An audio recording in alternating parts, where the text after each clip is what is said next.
Créé en mars 2001 sur recommandation de l'Organisation de coopération et de développement économique OCDE pour soutenir l'accès libre aux données sur la biodiversité via Internet, Global Biodiversity Information Facility (GBIF) est un réseau mondial décentralisé d'information sur la biodiversité. Le système mondial d'information sur la biodiversité est un réseau mondial décentralisé d'information sur la biodiversité, créé en mars 2001 sur recommandation de l'Organisation de coopération et de développement économique OCDE pour soutenir l'accès libre aux données sur la biodiversité via Internet. Il compte actuellement 57 pays, dont 38 membres votants et 39 organisations internationales. Le Bénin est membre du GBIF depuis décembre 2004 et a acquis le statut de membre votant en octobre 2011. Leader dans le domaine de données sur la biodiversité en Afrique de l'Ouest, GBIF Bénin est co-géré par le ministère du Cadre de vie et de développement durable, représenté par la Direction générale des forêts et des ressources naturelles, et le ministère de l'enseignement supérieur et de la recherche scientifique à travers la faculté des sciences agronomiques de l'université d'Abomey-Calavi. Le Bénin tient un leadership en matière de biodiversité informatique en Afrique et dans le concert des nations qui sont aujourd'hui membres du système mondial d'information sur la biodiversité, il est clair que les pays francophones sont en retrait parce que surtout c'est l'anglais qui est la langue de communication. Alors le Bénin s'est offert carrément à faire la promotion de ces pays francophones. Donc comme vous le voyez, les pays que j'ai cités sont des pays essentiellement francophones. Donc le Bénin s'est offert volontiers pour faire la promotion des pays francophones et donc en réunissant ces différents pays que j'ai cités pour soumettre un projet. Le chef de délégation du GBIF Bénin est au ministère de l'Environnement, le docteur Akwao Gaston. Et de ce fait, il est en quelque sorte un répondant de cette institution au niveau de notre ministère.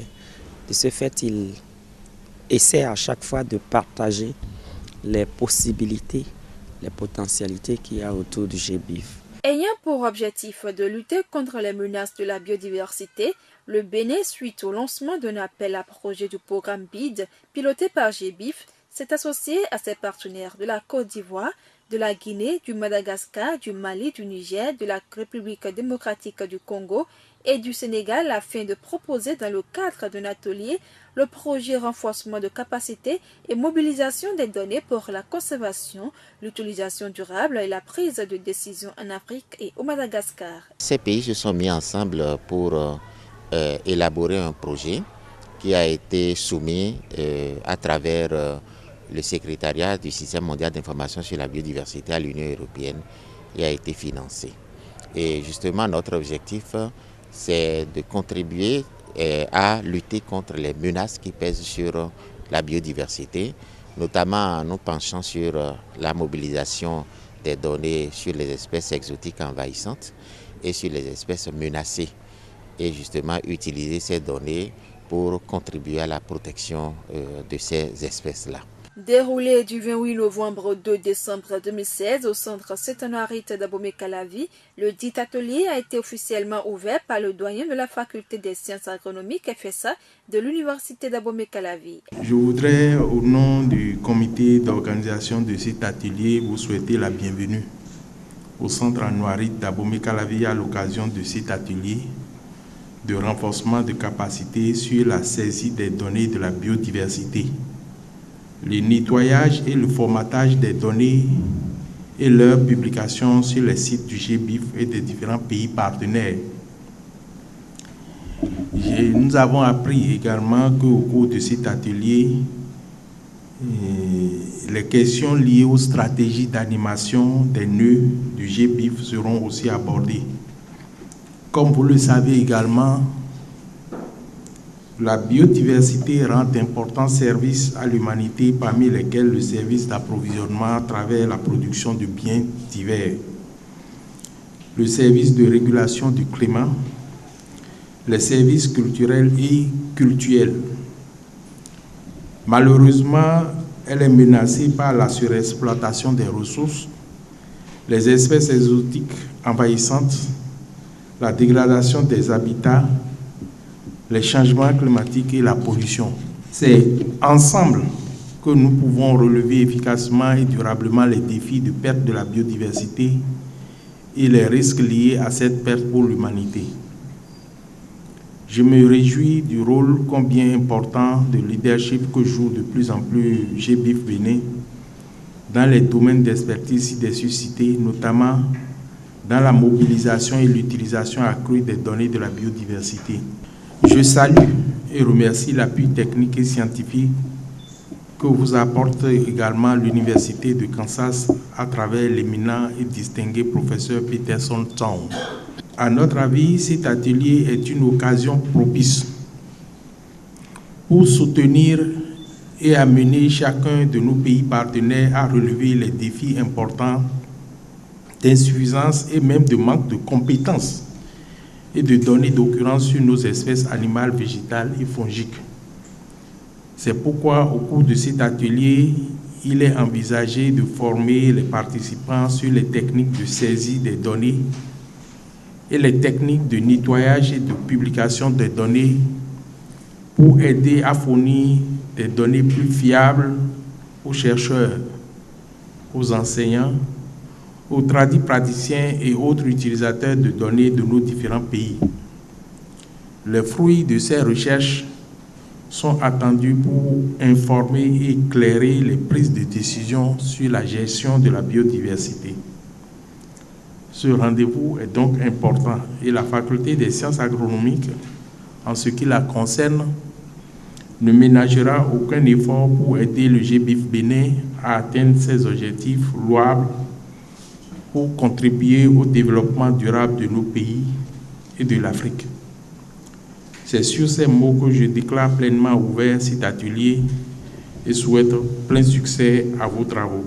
Au cours de cette formation, plusieurs thématiques ont été développées, suivies de travaux pratiques. Nous avons appris les manières de saisir les données de biodiversité et nous sommes en phase d'apprentissage des différents logiciels qui permettent de saisir de ces diversités-là et les images de ces données de diversité. Et nous allons faire le nettoyage de ces données saisies. Après, on va faire l'option publication des données. Donc presque les 4 étapes sont au menu du programme de l'atelier. Les activités que nous avons menées durant 5 jours ont contribué progressivement à l'atteinte de ces objectifs-là. Dans le concret, ce qu'on peut retenir, c'est que nos participants désormais connaissent les types de données qu'on peut mobiliser en matière de biodiversité informatique et concrètement peuvent saisir ces données. Ces données ont plusieurs sources que nous avons précisées, à savoir les données des herbiers ou des musées qu'on peut intégrer à partir des fiches d'herbiers, notamment les étiquettes qui se trouvent sur les fiches d'herbiers. On leur a appris ça dans le concret, ils se sont exercés dessus. Il y a aussi les données d'inventaire de la végétation. On pouvait aussi travailler sur les données d'inventaire en fait, des animaux si on en avait, disons, sous la main. Mais alors, donc, dans le concret, ils ont intégré maintenant les données sur les fiches d'inventaire, disons, des forêts. Donc ça, c'est des concrets, c'est des acquis.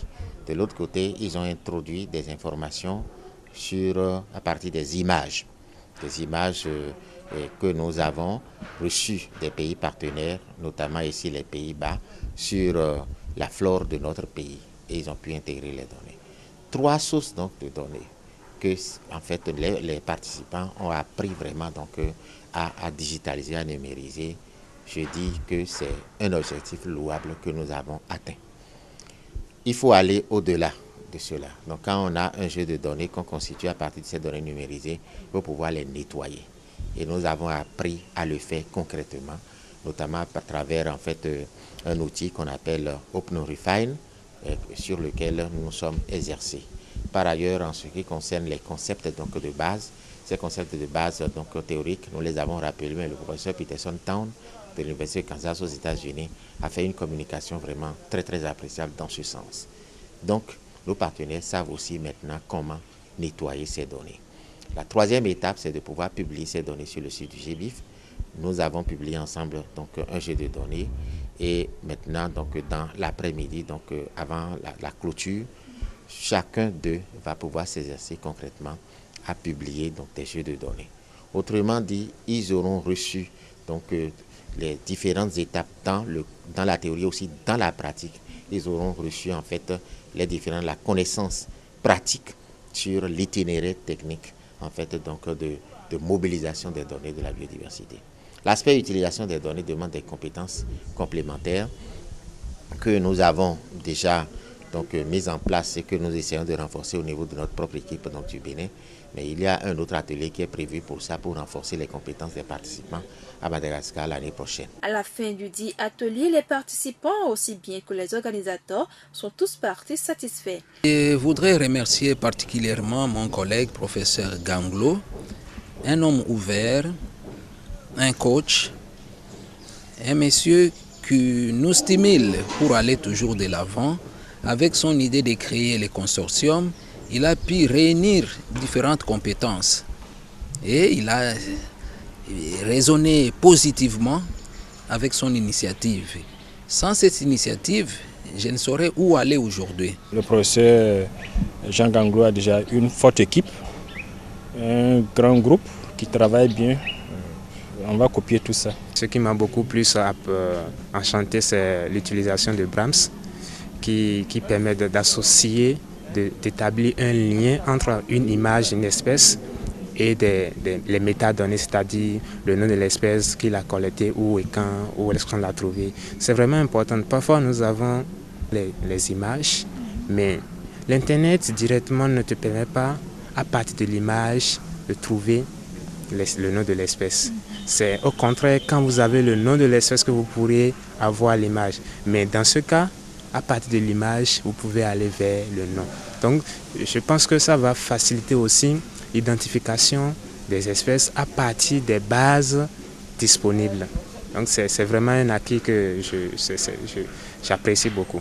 Nous allons remercier d'abord les initiateurs de cet atelier parce que, comme on le dit, quand la science évolue, il faut évoluer avec la science. Et quand les technologies de l'information évoluent aussi, il faut suivre le mouvement.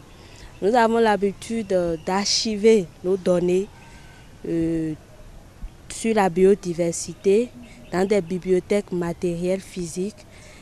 Et avec le développement des NTIC aujourd'hui, c'est important aussi de suivre le mouvement de la masse. Et c'est une initiative louable que de créer une bibliothèque informatique, vais-je dire, pour contenir les données sur la biodiversité que nous recensons en général.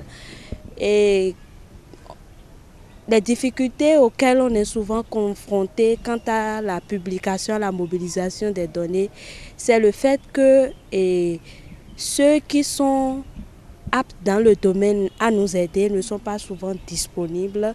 Et cet atelier de renforcement des capacités nous rend autonomes en fait. Du fait que on n'a plus besoin d'aller vers ceux qui étaient supposés nous aider dans la mobilisation des données, mais nous-mêmes, on est aptes à mobiliser ces données. Donc, je suis ravie, je suis heureuse d'être participante de cet atelier.